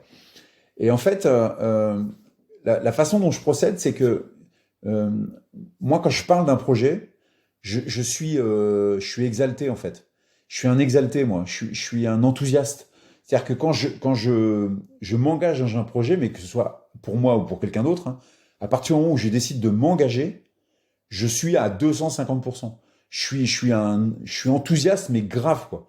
Et donc, quand je parle de mes projets, les gens ont les yeux qui brillent, en fait. Ça brille. Et les gens me disent, waouh, waouh. Tu sais, le waouh, c'est l'indicateur de référence, hein. Il faut être capable de susciter des waouh aux gens à qui tu parles. Et là, à chaque fois que je fais ça, les gens font, waouh, waouh, c'est dingue ce que tu fais, c'est fou. Et systématiquement, à la fin, il y a la question qui arrive, c'est, est-ce qu'on peut t'aider? Ou comment on peut t'aider? Et là, systématiquement, je réponds oui, et je dis, ça coûte un peu, donc voilà. Mais moi, jamais au départ, je demande de l'argent, jamais. Je ne fais que parler de mes projets, avec enthousiasme et exaltation, et là, les gens me disent, on veut t'accompagner. Comment on peut faire pour t'accompagner? Voilà. Et là, on crée des relations. En plus, moi, la plupart de mes partenaires, ce sont devenus des amis, quoi. C'est des gens que je tutoie, qui dirigent des grosses boîtes, et tu vois, je prépare un nouveau projet pour l'année prochaine. Hop, de nouveau, ils me suivent, ils m'appellent, ils me disent ah c'est trop bien ton truc, bien sûr je suis avec toi, voilà. Et tu vois, ça marche comme ça en fait. Donc toute cette partie finance, ça a fonctionné comme ça. C'est ce que j'ai pas su faire, mais j'apprends au contact des meilleurs. Et puis j'avais une question parce que moi c'est quelque chose que j'ai vécu et c'est aussi quelque chose que certainement beaucoup de nos auditeurs qui sont entre guillemets peut-être que des coureurs, que des nageurs, que des triathlètes, mais c'est la relation avec les proches et en particulier avec la famille. Tu disais t'es marié, t'as 3 enfants. Comment est-ce que tu arrives à t'organiser pour préparer tout ça, parce que ça demande du temps, que ce soit sur l'aspect préparation physique, sur la logistique, sur les finances. T'en parles, ok, mais ça veut dire que tu te déplaces, t'appelles les gens, tu vas en conférence, toutes ces choses-là, ça demande du temps que tu consacres pas à ta famille. Et puis après, t'as traversé. Là, toi, t'es parti 2 mois en Australie. Qu'est-ce que t'as fait de ta famille pendant 2 mois? Comment est-ce qu'elle a vécu ça, ta famille? Alors d'abord, j'ai la chance d'avoir une famille extraordinaire. D'accord? J'ai de la chance, c'est-à-dire J', plus loin 2, plus loin là, plus loin chance. J'ai de la chance d'avoir une famille extraordinaire. Mais j'aide la chance, J'AIDE, j'aide la chance pour que je puisse avoir cette famille extraordinaire. C'est-à-dire qu'en fait, mon comportement, mon attitude, ma posture fait que ma famille adhère à 100% sur les projets que je fais. Ça veut dire que je fais hyper attention à conserver le maître mot de ma vie moi j'ai plusieurs maîtres mots qui dirigent ma vie, hein, mais le maître mot avec un L majuscule, c'est l'équilibre. Moi, je fais hyper attention à l'équilibre de ma vie. C'est-à-dire, j'ai plein de vies. Je suis entrepreneur, je suis dans des associations, je fais du sport, je fais des conférences, j'écris des bouquins, voilà, je fais plein de choses. Mais je fais attention à ce que rien dans ces vies, malgré que je les traverse avec intensité, rien ne vient perturber mon équilibre. Ça veut dire que quand je suis avec ma femme et mes enfants, je suis à fond avec ma femme et mes enfants. Quand je suis dans mon sport, je suis à fond dans mon sport. Quand je suis dans mon business, je suis à fond dans mon business. En fait, je ne me disperse pas. Je ne me disperse pas. Alors ça, c'est sur le papier, hein. Évidemment, facile à dire, beaucoup plus compliqué à faire, hein. Parce que on est tellement sollicité pour être en dispersion que c'est super difficile. C'est pour ça que c'est important d'avoir. Alors tu vois, regarde. Sur mon téléphone, je sais pas si tu vas le voir, tiens, regarde, tu vois, sur mon téléphone, j'ai ça. Tu vois, ça, c'est un logo qui veut dire harmonie dans le sens agir ensemble. Et ce logo, il est sur mon téléphone, il est sur mon ordinateur, il est des fois sur mes fringues, il est sur ma sacoche, il est partout, sur mon portefeuille. Parce que j'ai besoin d'avoir un rappel visuel que mon objectif premier, c'est de rester en harmonie avec les autres. C'est ça. Et je suis comme tout le monde, hein. C'est-à-dire, je me laisse aller, hein. Parce que je suis tellement intensif que je me laisse aller dans le déséquilibre. Donc, régulièrement, j'ai mis partout ça, partout, dès que je touche à mon téléphone, je le vois. Je dis, ah oui, au fait, n'oublie pas ça. Parce que c'est la base de tout. Ce qui fait que quand je pars de moi, alors déjà, ma femme, elle souffle un peu, hein, parce que moi, je suis un mec fatigant, hein. Donc, moi, je fatigue mon entourage, hein. Je le sais, hein. Parce que comme je suis aujourd'hui avec toi, je suis comme ça tout le temps, en fait. Donc, je fatigue mon entourage. Donc, quand je pars déjà... Je te propose qu'on divorce et qu'on se marie tous les deux, Philippe, parce qu'on s'entend bien. Tout le monde souffle un peu quand je m'en vais, déjà. Et puis je reste en contact. Tu sais, aujourd'hui, on a tous les outils qu'il faut. Moi, je suis à l'autre bout du monde, mais on fait des FaceTime avec le téléphone. Salut ma chérie, comment ça va? Et toi, ouais, il fait chaud, mais c'est cool. Mes enfants, toi, moi j'ai un de mes fils qui habite en Nouvelle-Zélande, toi, ça fait 6 ans, donc tu vois, heureusement qu'il y a ces outils-là maintenant pour rester en contact avec eux. Par contre, je vais te raconter deux anecdotes que j'aime bien. La première, c'est qu'en Australie, tu vois, 2 mois partis, 2 mois et demi même, mais à l'arrivée, mon épouse était à l'arrivée, mon deuxième fils, mon premier fils, Alexandre, qui vit en Nouvelle-Zélande, avait fait le voyage et était là à l'arrivée, ma fille aussi. Mon deuxième fils, malheureusement, pouvait pas être là, mais ils étaient là, tu vois, donc c'était un moment extraordinaire de les voir à l'arrivée. Ma femme, je savais qu'elle serait là, mon fils aîné, je savais pas qu'il serait là, donc c'était un moment énorme. Et puis, sur le tout premier défi que j'ai fait, un peu fou, sur le pôle Nord, j'avais un problème avec mes enfants, parce que mes enfants étaient petits, et à l'école, ils sont pas tendres, tu vois, entre eux. Donc, je me rappelle, mon Victor, il arrivait à la maison et en pleurs. Et je disais, mais pourquoi tu pleures, mon loulou? Et il me disait, bah parce que les copains, ils disent que t'es un menteur, que tu vas pas aller au pôle Nord, parce que c'est dangereux. Mais je dis, si, je vais aller au pôle Nord, parce que mais j'y vais pour me marrer, t'inquiète pas, tout va bien. Bon, alors, donc, il repartait, il était requinqué. Et le lendemain, il revenait en pleurs. Je dis, bah pourquoi tu pleures encore? Bah, parce que les copains, ils disent que tu vas mourir. Parce que ils m'ont dit que t'étais fou et que c'était dangereux, etc. Et là, ça commence à me poser un problème, tu vois. Et puis, j'ai dit, je vais faire autrement. Je vais aller dans la classe dans l'école et je vais aller leur parler du projet. Et je vais les impliquer dans le projet. Et donc, je leur ai proposé un truc. Je leur ai dit, voilà, alors vous savez, je suis le papa de Victor, blablabla, je vais faire ci, je vais faire ça. Donc, j'ai cru comprendre que vous pensé que ça va être dur. Vous tranquillisez-vous, ça va pas être si dur que ça, on fait ce qu'il faut pour, blablabla. Enfin, j'explique le projet. Donc déjà, ça change un peu la donne parce qu'on est en train d'échanger. Et là où ça a vraiment changé la donne, c'est quand je leur ai dit, je vous propose de faire un drapeau de l'école. Vous êtes 25, vous allez faire 25 dessins sur le drapeau. Ce drapeau, une fois que vous aurez fait les dessins, je vais l'emmener au pôle Nord. Je ferai la photo sur le poteau avec toutes les capitales, là, tu sais, là, qui matérialisent le pôle Nord. Je ferai une photo de ça et je vais revenir avec et on redécoupera chaque morceau et je vous redonnerai chacun votre morceau. Donc, votre morceau aura été au pôle Nord. De ce jour-là, les gamins, c'était génial. Ils étaient à fond la caisse. En plus, on a monté un programme sportif avec eux. Enfin, on a couru avec eux. Enfin, c'était top. Voilà, c'était vachement bien. Et puis après, j'ai eu un autre problème avec mes enfants. c'est que après je suis passé à la télé. Je suis beaucoup passé à la télé après, parce que premier français au pôle Nord, donc forcément je suis passé, en plus quatrième, donc on avait bien marché, donc j'avais France Info qui m'attendait à l'aéroport, enfin tu vois, bon bref. Et donc bon moi je trouvais ça marrant hein, de passer à la télé, c'était rigolo. Sauf que mes gamins, ça changeait tout. C'est-à-dire que papa c'est un dieu, papa il passe à la télé, tu vois, donc c'est un dieu. Et moi j'arrêtais pas de leur dire mais non, je fais ça pour rigoler, quoi, tu vois. Et puis le problème, c'est que les enfants, bah non, alors je mets des guillemets partout, hein, mais ils m'idolâtraient, toi, c'est pas bon ça, c'est pas bon du tout. Et un jour, j'ai réglé le problème d'une belle façon, c'est pour ça que je te la raconte, parce que ça peut aider peut-être des gens. C'est qu'on va en vacances dans les Alpes, et on va à l'Aiguille du Midi, tu vois. Et à l'Aiguille du Midi, tu peux t'arrêter au milieu. Et avec les enfants, on monte, et on pique-nique sur un rocher, je m'en rappellerai toute ma vie. Et les enfants remettent ça. Et papa, t'es passé encore hier à Incroyable mais vrai. J'étais passé à Incroyable mais vrai. T'imagines le truc, ça. Bref. Et je sais plus comment faire pour qu'ils arrêtent ça, toi. Et je vois en face de moi le Mont Blanc. Et je les fais tourner. Je dis les enfants, vous voyez ce que c'est ça? Il me dit ouais papa, c'est le Mont Blanc. Il me dit est-ce que vous pensez qu'un jour, tous les deux là, mais ils étaient minots, hein. Je dis quand toi t'auras 18 et toi 21, est-ce que tu penses qu'on est capable d'aller là-haut tous les trois? Et les gamins me disent, mais non, papa, toi oui, mais nous non. Et papa, c'est le Mont Blanc, quoi. Non. Et moi, je leur dis à mes enfants, je dis, je vous garantis que quand toi, tu auras 18 et toi 21, si vous le voulez, on ira tous les trois là-bas, taper dans la main. On s'est tapé dans la main. De ce jour-là, eux aussi étaient des warriors et des guerriers. Et ils ont arrêté de me prendre pour un dieu. Et ça s'est calé impeccable.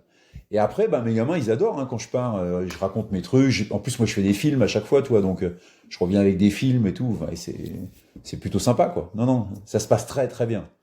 Waouh, j'ai du mal à réagir parce que j'ai les larmes qui montent, tu vois. Ça me rappelle aussi pas mal de choses et pourtant, encore une fois, j'ai pas fait un truc aussi dingue que toi. Mais tu vois, mon petit bonhomme qui a 3 ans, il est venu de temps en temps sur le parcours. Mon épouse m'a fait aussi la surprise des fois de venir et tu le voyais à côté du camping-car. Et ça, c'est Agrippa, ça, c'est papa. C'est juste des souvenirs géniaux.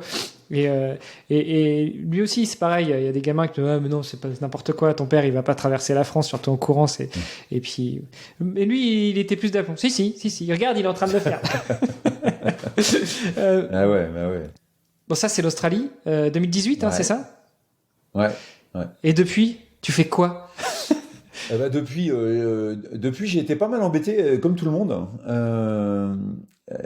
En 2020, j'étais en train de préparer une traversée de l'Europe en courant. Et puis, ben, 2020, j'ai fait comme tout le monde. Hein, on m'a dit tu restes chez toi, donc je suis resté chez moi.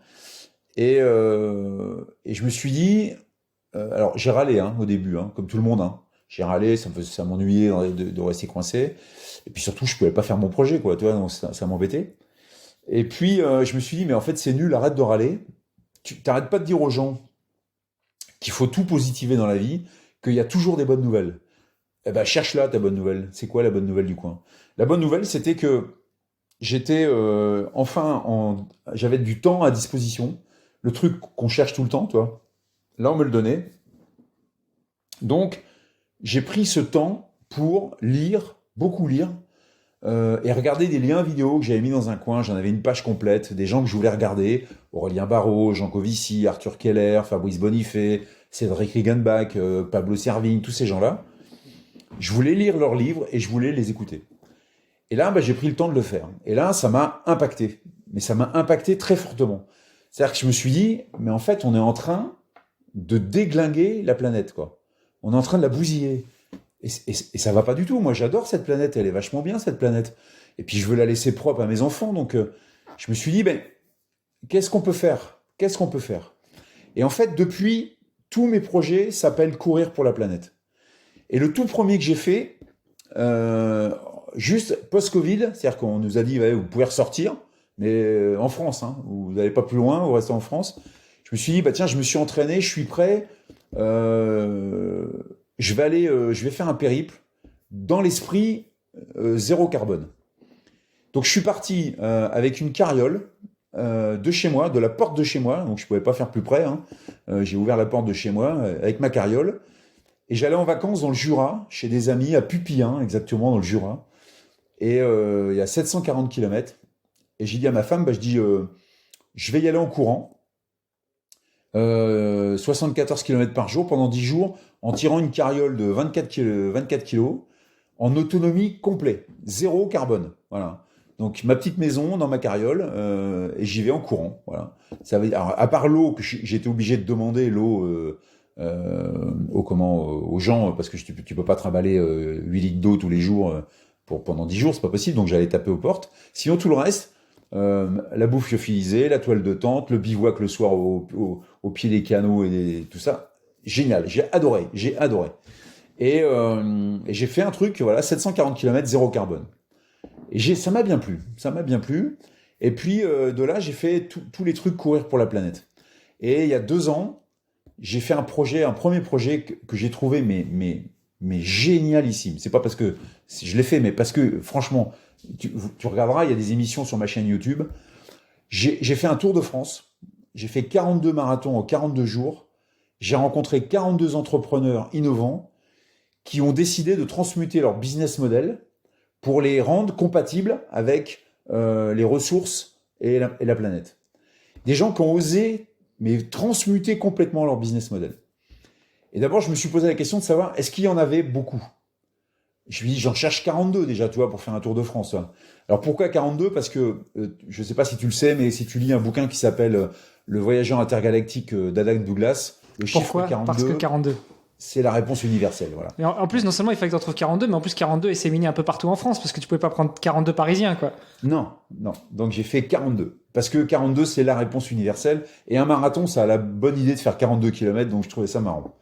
Donc j'ai fait 42 jours, 42 marathons, 42 bornes, 42 interviews. Alors déjà, première bonne nouvelle, j'ai trouvé 84 prospects. Donc ça veut dire qu'il y en a. Des gens qui décident de changer leur business model, il y en a beaucoup. J'en ai rencontré 42, parce que j'ai été obligé de choisir. Et je t'assure, j'ai rencontré des gens, mais dingues, avec des projets de dingue, dont personne ne parle. Alors que certains d'entre eux, comme Waga Energy, comme Energy Estro, comme GreenMed, comme tous ces gens-là, comme Carbios, sont des gens qui vont avoir un impact à résonance mondiale. C'est en France que ça se passe. Des gens vont avoir des impacts mondiaux. Personne n'en parle. Moi, j'ai dit, je vais rencontrer ces gens-là et je vais les interviewer et je vais faire une émission de 7 minutes, c'est-à-dire 420 secondes, 4-2-0 pour avoir le 4-2, 7 minutes. Donc, j'ai fait 42 interviews de 7 minutes de gens dingues, vraiment dingues. Et puis, alors ça, c'était le projet Courir pour la planète, acte 1, puisque tu me demandes ce que je fais entre deux. Et puis, l'année dernière, j'ai fait l'acte 2. L'acte 2, c'était... suite à la rencontre de mon 42e marathon et dernier marathon de l'acte 1, qui était Sophie Grenier, qui avait une structure qui s'appelle TreeSave, dont la mission était de planter 1 milliard d'arbres dans les communes françaises. Et moi, ça m'a interpellé. Je me suis dit, pourquoi 1 milliard et pourquoi dans les communes françaises ? Alors, je te passe les détails, elle m'a tout expliqué, tu regarderas l'interview si ça t'amuse. Surtout qu'elle aurait pu choisir soit 42 millions, soit 42 milliards, mais pas 1, quoi. Ouais, 1 milliard. Tu te rends compte, c'est énorme la quantité. Et je te laisserai regarder ça si ça t'amuse, et puis tu comprendras. Et puis, moi surtout, c'est pendant l'interview, je me suis dit, mais voilà ce que je peux faire moi, en tant qu'individu. Planter des arbres. Ça, c'est un truc pas compliqué à faire, planter des arbres. Donc j'ai cherché des partenariats, entre autres avec TreeSave et puis avec Reforest Action, et j'ai décidé de planter des arbres. Mais pas planter un arbre ou 10 arbres. Comme j'allais avoir 60 ans, je me suis dit, pour mes 60 ans, je vais m'offrir un beau cadeau. Je vais traverser la France en courant 60 km par jour pour fêter mes 60 ans, avec un objectif, c'est de planter une forêt de 60 000 arbres. Donc évidemment que je ne plante pas ça avec mes petites mains tout seul, c'est-à-dire fédérer des gens, des entreprises autour de moi, pour arriver à planter 60 000 arbres en France. Voilà. Donc ça, c'était mon acte 2. Et puis l'acte 3, c'est ce que je suis en train de préparer aujourd'hui. C'est en mois de mai l'année prochaine. Je pars le 2 mai de chez moi. La première étape, ça sera sur Dinan. La dernière étape, en ayant fait le Tour de France, ça sera Caen. Et je fais de nouveau 42 marathons, 42 jours, 42 conférences pour parler de Team for the Planet, qui est un truc de fou que j'adore. Je suis un aficionados, mais inconditionnel de Team for the Planet. Je suis devenu ambassadeur de Team for the Planet et je fais le maximum pour que Team for the Planet se développe. Et je sais pas si tu connais Team for the Planet, mais c'est un truc, tu regarderas. C'est un Je truc de suis fou. très légèrement associé avec une toute petite contribution, mais justement, j'allais te demander d'en parler, et surtout que tu as le kakémono derrière, donc j'allais te tendre le micro pour ça. Ah bah oui, exact, oui, exact, c'est marqué derrière. Non, mais Team for the Planet, c'est un truc de fou. C'est l'aventure entrepreneuriale du 21e siècle. C'est l'aventure dans laquelle il faut être, parce que c'est un truc qui va modifier la structure du monde économique. Moi, j'en suis convaincu. Et j'ai l'ambition de les accompagner dans cette ambition-là qu'ils ont eux-mêmes. C'est une ambition folle, mais qui est en train de prendre sa place. Tu te rends compte que Team for the Planet, il y a 4 ans, ça n'existait pas. C'était juste Arthur, Mehdi, Laurent et les autres. Ils étaient 6 ou 7, je crois, au départ, autour d'une table. On se dit, qu'est-ce qu'on peut faire? Et ils décident de lancer ce truc-là. Changeant de paradigme complet. Tu rentres actionnaire, tu toucheras jamais de dividendes financiers, mais t'as qu'un seul objectif, c'est tabasser les gaz à effet de serre. Tu marches avec le système. Le système, il est monétaire, il est financier. Ok, on va marcher avec le système comme il est. On va pas le transformer puisque on n'a pas le temps. Enfin bref, la philosophie de Team, je trouve ça génial. J'ai eu la chance de rencontrer, et je suis maintenant pote avec Arthur. Voilà, Arthur, c'est un mec incroyable, donc il m'a raconté tout ça, il m'a donné de l'envie. Moi, j'ai acheté des actions, évidemment. J'ai offert des actions à mes enfants, à ma femme, à ma famille, à mes amis, à tout le monde. À Noël l'année dernière, j'ai offert des actions à tout le monde. Parce qu'il faut faire partie de ce truc. Et en fait, mettre de l'argent, bon, c'est la première des choses qu'on peut faire. Faire ce que je fais aujourd'hui avec toi, c'est-à-dire en parler, partout où je peux en parler, j'en parle. Mais pour moi, ça ne me suffit pas. Donc j'ai un énorme objectif pour l'année prochaine. C'est que je veux faire sur ce Tour de France, ces 42 marathons, 42 conférences, je vais aller chercher 4200 actionnaires de plus en 42 jours. C'est-à-dire que tous les soirs, mon objectif, c'est d'aller chercher 100 actionnaires de plus dans chaque ville-étape où je suis. C'est pour ça que c'est un énorme truc à organiser, parce qu'il faut que j'organise. Bon, le Tour de France, logistiquement, c'est pas compliqué à organiser. Le faire, je mets des guillemets, parce que ça fait le mec prétentieux, mais c'est pas non plus très compliqué d'enquiller 42 marathons. Maintenant, ça y est, j'enquille ça plutôt bien. Là, ce qui est compliqué, c'est d'organiser la logistique pour 42 salles, mettre 400 personnes minimum dedans, organiser tout ça, trouver les relais. Là, c'est chaud, là. Donc là, c'est un boulot de titanesque que je suis en train de faire pour faire ça. Et je me fais aider, hein, évidemment, je me fais épauler. D'ailleurs, je cherche des gens, hein. N'hésitez pas à me contacter si vous pouvez m'aider sur certaines villes. Alors je sais que Eric et Suzy vont m'aider sur Castres, ils vont m'aider sur Albi, je crois, ils vont m'aider sur plein de trucs. Voilà. Donc je cherche des ambassadeurs dans chaque ville pour m'aider à organiser la logistique. Et on va vivre un moment l'année prochaine extraordinaire. Ce projet, je l'attends avec impatience. J'ai hâte d'être sur la route, j'ai hâte de courir, j'ai hâte de faire ces conférences. Et parce qu'aujourd'hui, à l'heure où je te parle, Team for the Planet, c'est 128 000 actionnaires. 128 000 en 4 ans. C'est 25 millions de levées. Tu connais ça par cœur, toi, mais pour ceux qui savent pas, on a déjà financé 6 entreprises. On va en financer 2 autres là d'ici 8 jours, je crois. Je crois qu'il y a une assemblée générale bientôt où on va décider ça. Donc 8 jours ou 15 jours, je sais plus trop. On va mettre en œuvre là au 1er décembre un challenge extraordinaire pour aller chercher 10 000 entreprises en France en un mois. Enfin, ça n'arrête pas quoi avec Team for the Planet. Donc moi, ça m'emballe au cas où ça se verrait pas. Ça m'emballe. Je suis hyper enthousiaste sur le sujet et je vais essayer de les aider au maximum de ce que je peux faire par rapport à mes appétences, par rapport à mon écosystème, par rapport à mes réseaux. Je vais y aller plein pot, quoi. Voilà, au maximum de ce que je peux. Bon, écoute, c'est ça mon prochain projet. Écoute, le message est passé. J'espère que parmi les milliers d'auditeurs du podcast, il y en a qui lèveront la main. On mettra de toute façon toutes les infos dans les notes de l'épisode. Et puis, quand tu passes sur Castres, effectivement, je sais que Suzy et Eric ont déjà pris le flambeau et ils ont même déjà essayé de le passer le flambeau. Donc, je leur ai dit que ce sera avec plaisir. Mais par contre, je pense que je viendrai courir avec toi. J'aiderai à l'orga, mais je viendrai peut-être faire 1 ou 2 marathons avec toi quand même. Ah bah avec plaisir, ouais. Avec grand plaisir. Écoute, c'est super. On est un peu pris par le temps, donc je vais pas t'en prendre plus. Juste pour terminer, tu cours beaucoup. Tu nous as dit aussi que de temps en temps, en récup active, tu faisais du vélo ou de la natation. Est-ce que le triathlon, ça t'a déjà titillé un peu ? Oh là là, que oui, ça m'a titillé. Ça m'a titillé le jour où j'ai vu la vidéo de Norseman. Quand tu vois la vidéo de Norseman, elles sont tellement bien faites, les vidéos, tu fais « Waouh, mais moi je veux faire ça, je veux faire ça ». Alors j'avais juste une petite problématique, c'est que je sais pas nager. Donc, je nage la brasse comme tout le monde, mais je sais pas nager le crawl, j'avance à rien, quoi. Mais je me suis dit, c'est pas grave. Quand tu vois la pub, enfin pas la pub, mais la vidéo de Norseman, tu dis, waouh, mais je veux faire ce truc-là, quoi. Alors je m'y suis mis, j'ai appris à nager, plus ou moins. Et puis j'ai fait un premier triathlon olympique, tu sais, le court, là, je crois que c'est l'olympique, hein, le court. Bon, le très court, c'est le sprint ou le super sprint. L'olympique, c'est 1,5, 40 et 10. Bah, je crois que c'est ça que j'ai fait. Ouais. C'est ça, un 5, 40 et 10. Alors, quand je suis sorti de l'eau, hein, j'étais avant-dernier, hein, parce que je sais pas nager, donc je suis sorti avant-dernier. Mais c'est pas grave, parce qu'après, comme ça, tu peux remonter plein de gens en vélo, c'est cool. Et puis après, j'ai fait un Tristar. Je sais pas si tu connais le format Tristar, hein, 111. Yes. 1 km nage, 100 km vélo, 10 km Et on a eu l'organisateur au micro de ce podcast il y a quelques temps, bah, que j'ai croisé dans le sud d'ailleurs, qui est super sympa. J'ai fait un Tristar. Après, j'ai fait deux half pour voir.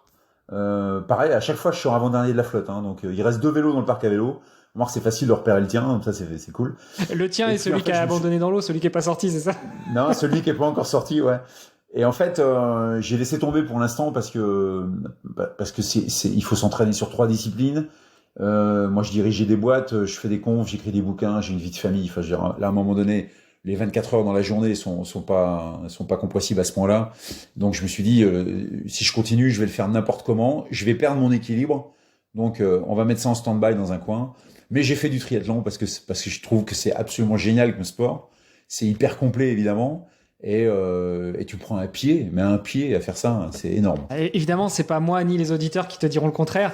Mais je pose toujours la même question à nos invités. Pour terminer, c'est à ton avis, comment devenir triathlète? Et justement, c'est bien adressé pour toi qui est un peu devenu triathlète, qui en a fait un peu, qui l'a mis de côté pour l'instant. Mais j'entends le pour l'instant, ça veut dire que t'as pas fini avec le triathlon. Non, j'ai pas fini. En fait, comment devenir triathlète? Je pense qu'on a besoin absolument d'accepter une énorme rigueur. Voilà. Je pense que si t'es pas rigoureux, il y a tellement d'enchaînements à travailler, tellement d'entraînements à faire que moi je pense qu'il est fondamental de pas se perdre dans ces trucs-là. Terminer un triathlon vachement bien et à côté de ça, je caricature, hein, mais perdre ton boulot parce que tu t'entraînes tout le temps, donc tu bosses plus. Ta femme s'est barrée parce que t'es jamais à la maison, et puis un jour elle se barre avec les gosses, tu vois, aucun intérêt.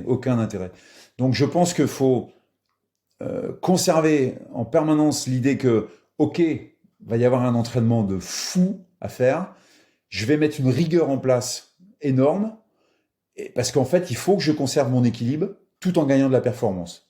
Mais il y a des choses très très simples à faire. Hein. Tu me demandais tout à l'heure comment je faisais pour m'entraîner autant. Bah, tu vois, par exemple, quand je m'entraîne sur des 20-25 km le week-end, moi, je me lève à 5h30. Et puis, je vais courir à la frontale.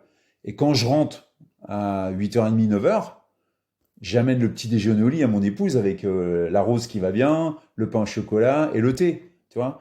Moi, j'ai déjà fait mon entraînement. Ma femme, pour elle, c'est transparent. Et derrière, la journée, elle est normale.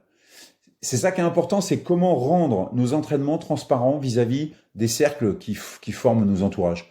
Parce qu'il ne faut pas gâcher nos cercles. Il faut faire vachement gaffe à ça. Voilà. Écoute, stop. On n'en rajoute plus rien. On en reste là. Ça me va bien comme conclusion. Qu'est-ce que t'en penses? Ah bah écoute, ça me va pour moi aussi. Moi, on peut parler toute la journée. Hein. Non, t'as rendez-vous. Ouais. Je mets un point d'honneur à ce que tu honores tes rendez-vous. Pour terminer quand même, où est-ce qu'on te retrouve? Où est-ce qu'on s'informe sur toi? Où est-ce qu'on te suit? Où est-ce qu'on peut t'aider, Philippe? Alors, tu peux me suivre sur LinkedIn. Je suis beaucoup sur ce réseau, très très peu sur Facebook, très très peu sur Instagram, parce que ça c'est trop chronophage et puis j'aime pas trop les formats. Donc je suis sur LinkedIn à mon nom, Philippe Moreau. Donc vous pouvez me rejoindre. Vous êtes déjà 10 000, alors on sera un peu plus, ça sera cool. Et puis sinon, vous pouvez me suivre sur mon site qui est www.passerelle au pluriel.